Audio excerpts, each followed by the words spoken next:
اعوذ باللہ من الشیطان الرجیم بسم اللہ الرحمن الرحیم رب اشرح لی صدری ویسر لی امری واحلل عقدۃ من لسانی یفقہوا قولی۔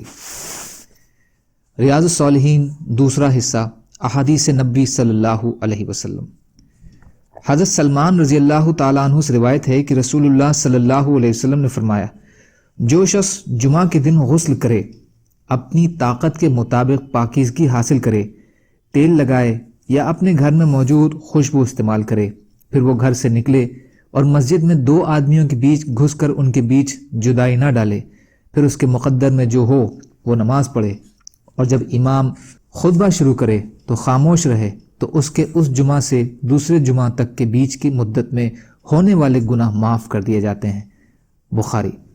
فائدہ، اس میں ایک تو جمعہ والے دن سے زیادہ پاکی حاصل کرنے اور تیل یا خوشبو وغیرہ لگانے کی تاکید ہے، تاکہ اس کے جسم یا کپڑوں سے دوسروں کو بدبو نہ آئے بلکہ خوشبو آئے۔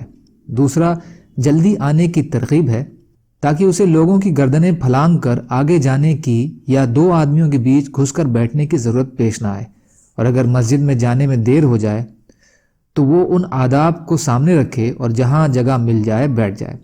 تیسرا، مسجد میں جانے کے بعد نوافل کا اہتمام کرے۔ چوتھا، خطبے کے دوران بالکل خاموشی اختیار کرے اور دھیان سے اسے سنے۔ ان آداب کے ساتھ جو جمعہ پڑھے گا وہ بیان کردہ فضیلت کا مستحق ہوگا۔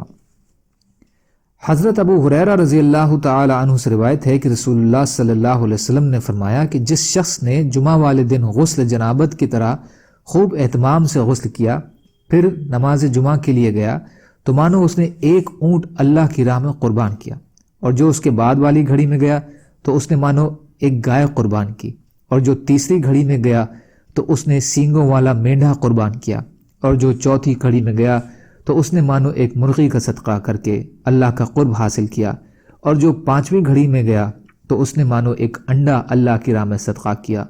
تو جب امام خطبے کے لیے گھر سے نکل آئے تو فرشتے مسجد کے اندر حاضر ہو جاتے ہیں اور ذکر سنتے ہیں، یعنی نام درج کرنے والا رجسٹر بند کر دیتے ہیں۔ بخاری اور مسلم۔ غسل جنابت کا مطلب ہے اس طرح غسل کرے جس طرح جنابت کا غسل خوب اچھی طرح سے کیا جاتا ہے۔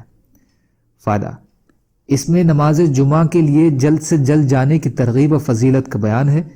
جو جتنی جلدی جائے گا اتنا ہی زیادہ اجر اور ثواب کا مستحق ہوگا، اور دیری میں دیر کے حساب سے ثواب میں کمی ہوتی جائے گی، یہاں تک کہ خطبہ شروع ہونے والے کے بعد پہنچنے والا سرے سے ان فضیلتوں سے محروم رہتا ہے، کیونکہ فضیلتوں والے رجسٹر میں اس کا نام نہیں ہوتا۔ دوسرا، نماز جمعہ میں فرشتے بھی حاضر ہوتے ہیں، جس سے جمعے کے خطبے اور نماز کی اہمیت واضح ہوتی ہے۔ تیسرا، جمعے کا غسل خوب اچھی طرح سے کرنا چاہیے جیسے جنابت کے غسل میں کیا جاتا ہے۔ اللہ تعالیٰ کہنے سننے سے زیادہ عمل کی توفیق عطا فرمائے، اور مظلوم کشمیریوں، فلسطینیوں اور دیگر ممالک میں جہاں بھی مسلمان بھائی بہن پریشان حال ہیں، یا اللہ آپ ان کی مدد فرمائیے، اور ہم کو بھی اپنی استعداد کے بقدر اپنا حق ادا کرنے والا بنائیے، آمین۔ سبحان اللہ و بحمدہ، سبحانک اللہم بحمدک، اشہد ان لا الہ الا انت، استغفرک و اتوب الیک۔ سبحان ربک رب العزۃ عما یصفون، وسلام علی المرسلین، والحمد للہ رب العالمین، برحمتک یا ارحم الراحمین۔